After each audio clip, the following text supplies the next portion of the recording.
Welcome everyone to History Gone Wilder, part of Half History Will Travel. I'm your host, the Wilder historian, Dr. Lucas Wilder, and last time, part of Hood's Army of Tennessee fought the Battle of Allatoona Pass. Now Hood moves into Alabama.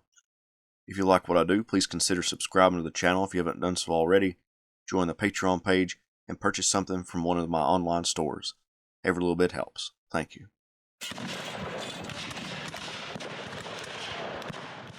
Following the Battle of Allatoona Pass, Hood moved his Army of Tennessee to Cave Spring, Georgia, southwest of the city of Rome, right along the Alabama-Georgia line. Hood made Cave Spring his headquarters on October 9th, the day before Joseph Wheeler and his cavalry finally rejoined the army after having left Hood's command 2 months earlier on a ride that took him into Tennessee. Wheeler accomplished very little and nothing permanent to prevent Sherman's operations.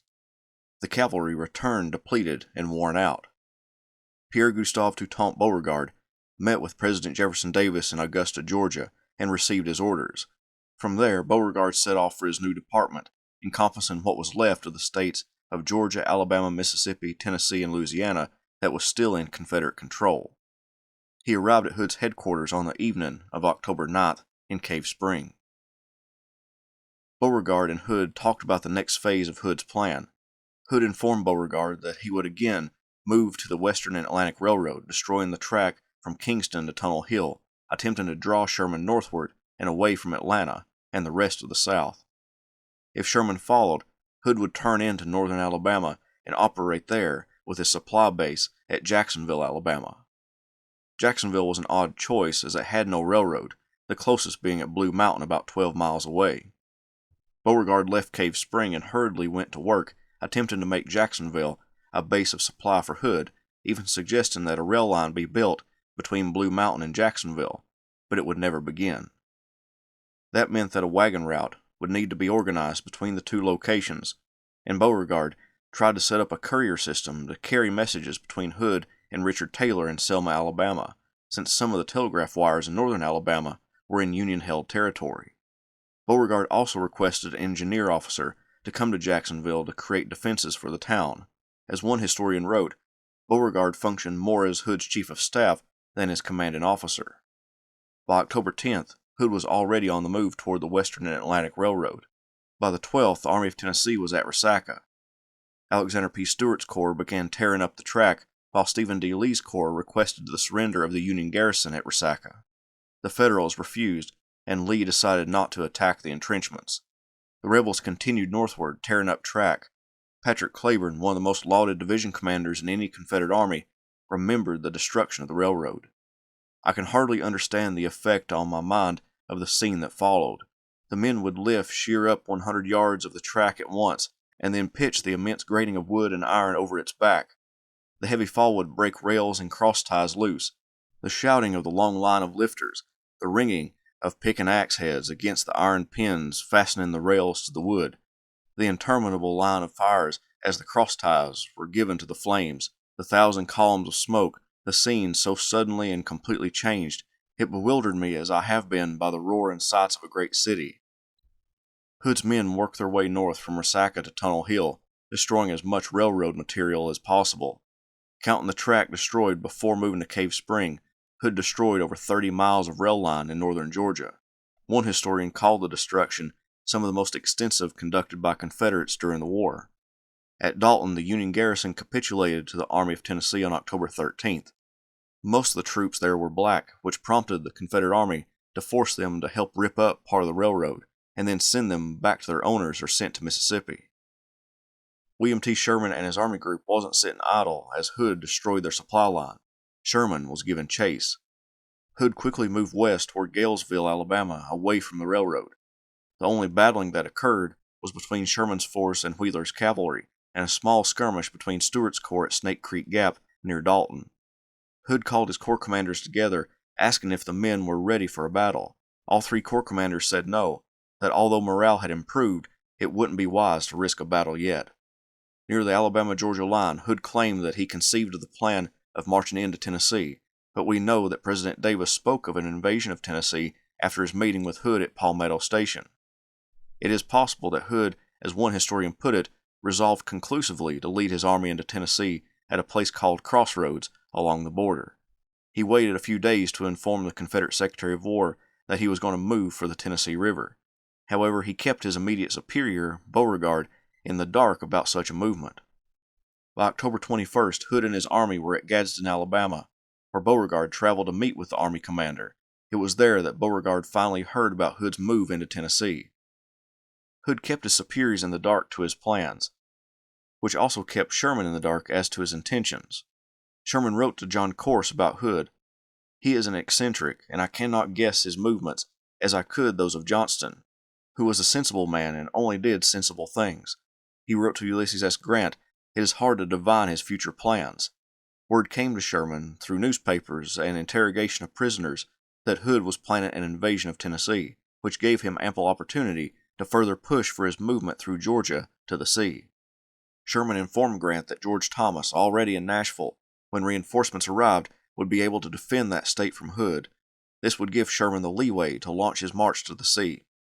Sherman wrote to John Schofield, whom he dispatched to Tennessee as well, that "I want the first positive fact that Hood contemplates an invasion of Tennessee, invite him to do so. Send him a free pass in. If he'll go to the Ohio River, I'll give him rations. Let him go north. My business is down south." Sherman would also write, "To pursue Hood is folly, for he can twist and turn like a fox, and wear out an army in pursuit." In another letter, Sherman claimed he was not willing to chase him all over creation. Sherman sent John Newton and John Corse's divisions to Thomas, as well as the 4th Corps of the Army of the Cumberland under David S. Stanley. Stanley would snidely write, Thomas was expected to beat Hood with 1 corps and 2 divisions. Sherman had failed to do this, with 6 additional corps during the entire summer.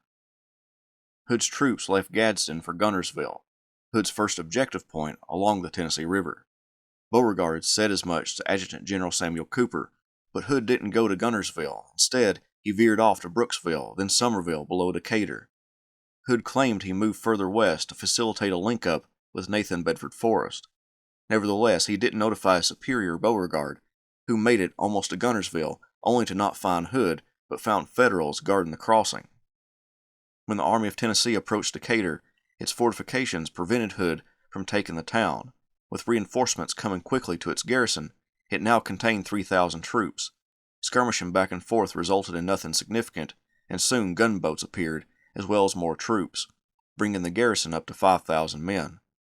Hood saw no use in attacking the town and pulled away, having confronted Decatur for 4 days without success.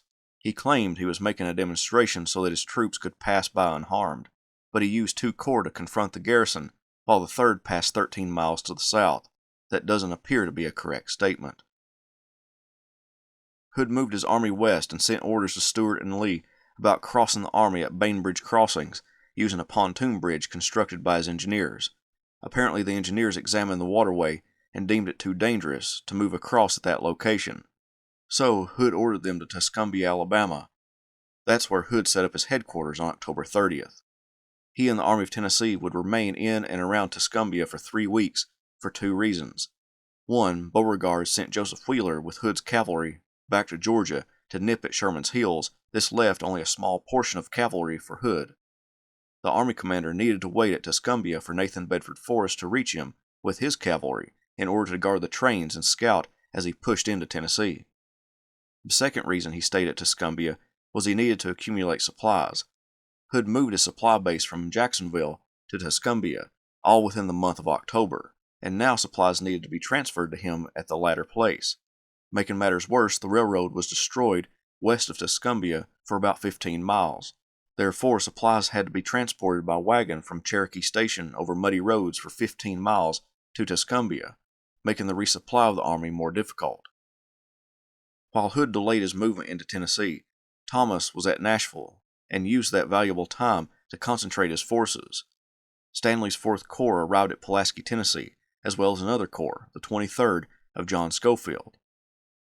Thomas expressed confidence that with 2 corps he could throw back Hood, but he still wanted more troops, so 2 divisions of the 16th Corps under Andrew Jackson Smith would be sent from Missouri, but it would take time for them to get to Thomas. The wait at Tuscumbia possessed its advantages and disadvantages. The transport of supplies by wagon instead of railroad wore out animals, making some in Richmond fear that all of Hood's transportation would be destroyed before winter. But supplies were coming in, with many troops getting new jackets, pants, socks, and shoes, but the supplies were being consumed about as quickly as they came into the army. A week into November, Hood's returns for his army stated he possessed 35,662 officers and men present for duty, 30,155 in the 3 infantry corps, 2,857 cavalry, and 2,650 artillerymen. By November 13th, most of Hood's army was across the Tennessee River and in Florence, Alabama. 3 days later, Sherman began his march to the sea, burning Atlanta's military stores in the process. On November 14th, Forrest arrived in Florence to join Hood's army, bringing with him 3,500 troopers. A soldier in the 20th Tennessee Infantry recorded a speech that Forrest gave to the army. "Well, soldiers, I came here to join you. Since May, I have fought in every county in West Tennessee. I fought in the streets of Memphis, and the women ran out in their night clothes to see us, and they will do it again in Nashville. I have fought a battle every 25 days. I've captured 78 pieces of artillery and 16,000 Yankees, and buried 2,500 of them." The next day, Hood placed Forrest in command of all of the Army's cavalry, between 5,000 and 6,000 horsemen. As reports came to Beauregard about Sherman's movement through Georgia and the amount of men he possessed, Beauregard asked Hood if he could spare any troops, and when that wasn't possible, he simply asked for him to take the offensive immediately. Hood replied, "I think it best to take offensive immediately and expect to move on Monday." The last of Hood's troops marched over the pontoon bridge across the Tennessee River to Florence on November 20th, and the invasion began the next day. A soldier remembered Hood's speech to his men. He said he was going to advance, and that he believed the army would rather advance on parched corn than to retreat on full rations. Everyone in hearing hallooed himself hoarse in rejoicing over the idea of advancing. "Advanced on parched corn" became a common expression in the army, but little did we think it would become a reality.